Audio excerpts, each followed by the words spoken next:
देवाने पण कसं केलंय ना, कोणाला गरीब बनवलं तर लयच गरीब बनवलं आणि एखाद्याला श्रीमंत केलं तर लयच श्रीमंत केलं.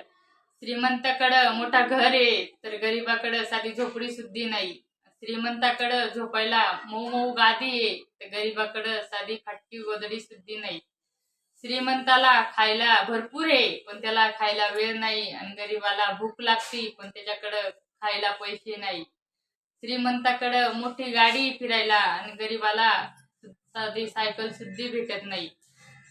आणि गरीबाचं खरंच खूप दुःख राहतं. गरीबाचे हाल त्याच व्यक्तीला विचारा ज्याने गरिबी काढली, कारण गरिबी काढणं सोपं नसतं. श्रीमंती लोकांना मी तेच म्हणते, श्रीमंती आली तर माजू नका आणि गरिबी आली तर लाजू नका.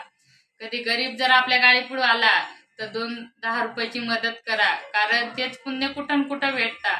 काय भरोसा कधी देव कोणत्या रूपात येऊन जाऊ. आणि आजकाल तर श्रीमंत लोक असे झाले, कोणता गरीब जर एखादा गाडी पुढे आला ना त्याला 10 रुपये सुद्धा लवकर देते नाही.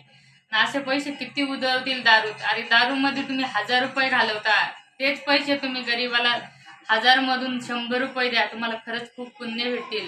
ज्यावेळेस मरतो ना त्यावेळेस आपल्याला तेच लोक नाव गाठतात, नाही अरे चांगला होता तो. आणि वाईट लोकांचं हमेशा वाईटच विचार होतं आणि चांगल्याचं चांगलंच होतं, वाईटचं वाईटच होतं. म्हणून म्हणते गरीबाची